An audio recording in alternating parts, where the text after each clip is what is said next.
Xin chào các bạn, hôm nay mình cũng làm bánh gạo nhưng mà mình pha với nếp với tỷ lệ là 3 gạo 1 nếp. Bánh làm ra có độ dẻo ngon hơn và mình làm với nhân đậu đỏ. Cũng là cách làm gạo ướt nhưng mà lần này thì mình xài 150g gạo hạt dài với 50g nếp. Mình trộn cả hai lại rồi ngâm qua đêm hoặc là từ 10 tới 12 tiếng. Sau đó mình xả sạch, cũng không cần để ráo bởi vì mình sẽ xay nó với lại nước. Bạn có thể đổ bao nhiêu nước cũng được bởi vì sau đó mình sẽ gạn hết nước đi. Thì mình xay với 2 cấp nước. Xay mà chưa tới 1 phút là bột đã nhuyễn rồi. Mình sẽ đổ ra cái bao. Bạn xài bao vải hay là cái loại gì mà dày để là lóng hết nước ra. Mình sẽ treo nó lên khoảng chừng từ 4 tới 6 tiếng đồng hồ là nó ráo sạch nước, không còn thấy những cái giọt nước đổ xuống là ok. Rồi mình lấy gạo ra khỏi bao, cạo cho sạch. Xong rồi thì bạn để bóc sơ sơ ra cho nó nhỏ cũng được hoặc để nguyên như vậy. Mình cân lại thì mình thấy nó là 340g, tức là trong đó có 140g nước. Rồi mình sẽ cho vô chút xíu muối. Nước này là nước sôi bởi vì trong đó có bột nếp và mình chỉ đổ có 50g nước. Nếu mà bạn đổ 50g nước vô mà nó không có làm hóa hồ được thì bạn có thể là mình múc ra một ít để mình bỏ microwave để cho nó dễ nhồi bột nó khỏi bị chảy.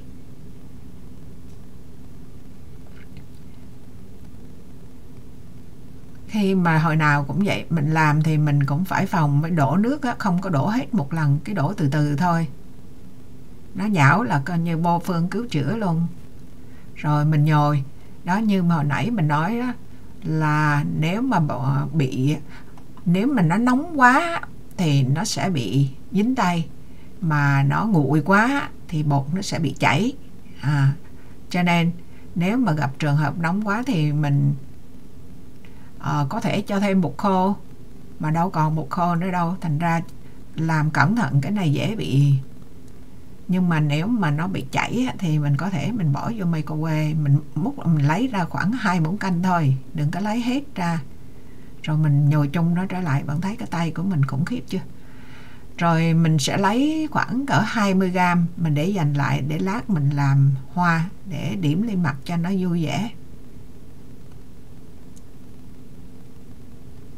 Bạn nhồi càng nhiều càng tốt bởi vì mình lấy ra như vậy cái màu trắng đó bây giờ tại mình sẽ bỏ nó vô cái màu lá gai. Bạn không có bỏ màu lá gai thì bạn có thể bỏ bất cứ màu gì, hoặc là bột trà, hoặc là để trắng luôn cũng được, tùy. Bây giờ mình bắt đầu bỏ vô là 20g lá gai. Lúc đầu thì mình cân có 10g nhưng mà không có đủ màu thì mình thêm vô, như vậy tổng cộng mình xài là 20g. Mình cứ nhồi hoài đến khi cái màu nó quyện đều với nhau, là mình nhìn thấy nó mịn là được.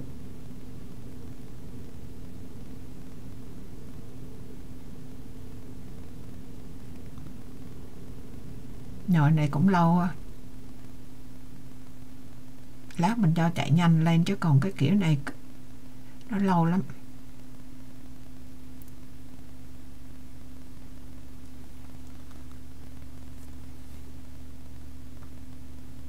Tại vì mình có sẵn lá gai cho nên mình bỏ vô, chứ còn bạn có bất cứ cái loại gì mà bạn muốn pha.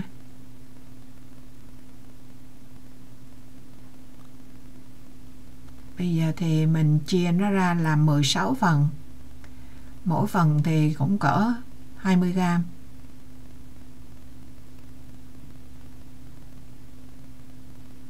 Bột giờ nó có lá gai cho nên nó dai lắm, có nhiều cái fiber, chất xát nhiều. Mình làm tròn tròn sơ sơ mình để đó, rồi cái mình bắt đầu chuyển qua nhân. Mình cân đúng 20g, thiếu một chút thì thêm vô.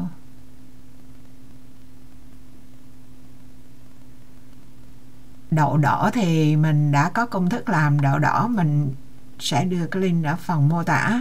Rồi là mình làm đậu đỏ nấu với đường, mình xay nhuyễn ra rồi, thì bây giờ mình xài 300g đậu đỏ đó, mình cho vô một tí xíu muối, xong rồi 1 muỗng canh sữa bột, rồi 1 muỗng canh bột dừa, 1 muỗng canh dầu dừa. Cái đó, 3 cái phần đó là cái hương vị mình muốn thêm vô thôi, còn các bạn có gì thì thêm nấy, tùy cái khẩu vị với sở thích của các bạn.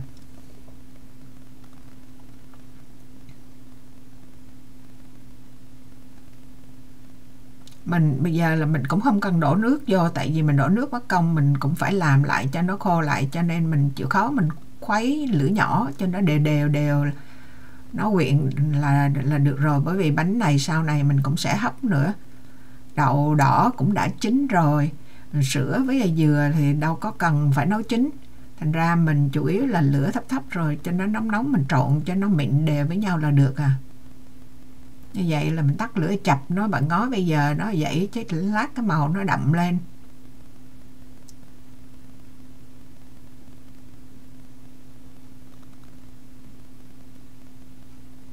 Xong rồi cái này thì mình cũng chia nó ra làm 16 phần.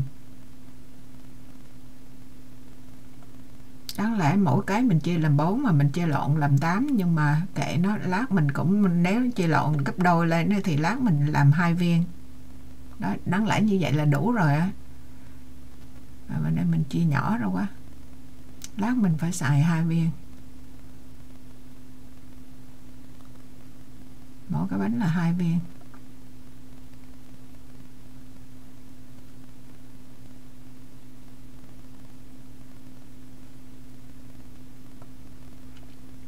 Rồi xong như vậy thôi, mình cũng không cần vò tròn nữa, mình để như vậy cái rồi mình bắt đầu mình gói nó. Mà muốn đẹp, mình có cái vân ở ngoài, cái hoa văn ở ngoài thì mình lấy cái miếng này, miếng lót này, nó có cái sọc mình để lên. Chỉ làm đơn giản vậy thôi à. Khi mà mình cán ra mình cũng không cần phải cái viền nó bằng phẳng, bởi vì mình bóp nó là được rồi. Bây giờ mình chiếu chậm lại chứ nãy cho chạy nhanh.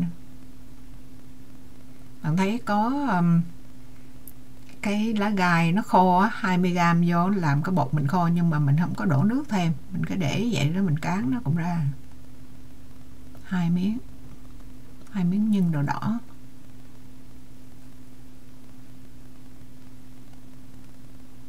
Lúc đầu mình định làm chiếc lá rồi mình gắn hoa lên, nhưng mà thôi, cái này lá này giống lá có một cái loại rong tảo gì á.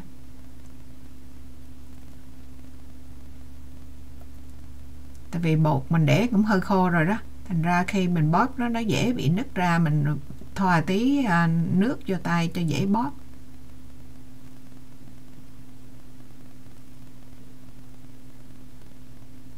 Rồi bây giờ xong cái phần vỏ bánh với lại nhân rồi á, thì mình bây giờ trang trí bằng những cái hoa. Mình làm cánh hoa cũng cái bộ đồ nghề bữa hôm đó, mình nhồi xích tờ đó, nó cái bột nó dẻo dính á, thì mình sẽ cho nó cỡ một nửa muỗng, từ 1/4 tới nửa muỗng tinh bột bắp. Màu thì các bạn muốn xài màu hồng, màu tím, màu xanh gì cũng được, thì hôm nay mình xài màu hồng.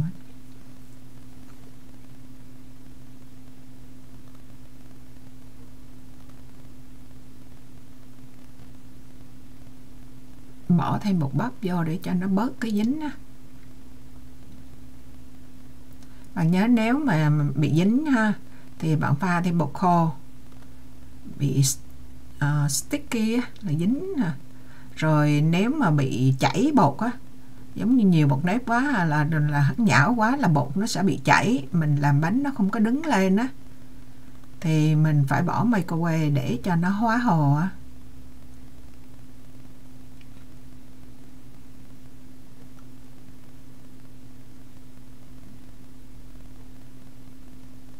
Mấy cái này cũng lẽ ra cũng không cần thiết chiếu đi chiếu lại gì, nhưng mà mình cũng phải làm hết cho các bạn thêm. Bạn tạo hoa văn thì kiểu nào cũng được, mình vặn màu trắng vô với màu hồng lẫn ra cái văn á.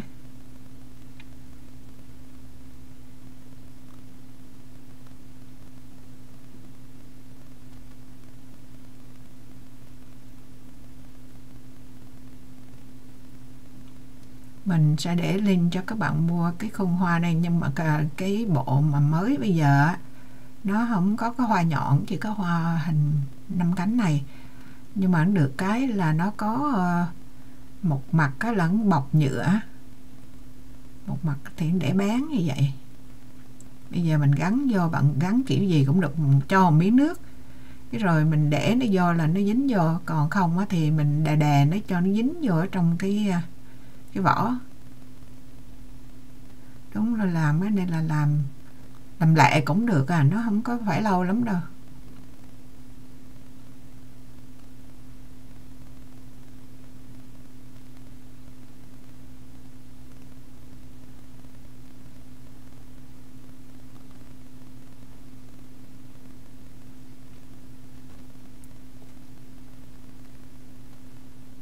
Nếu dư thì mình làm chồng 2 lớp luôn.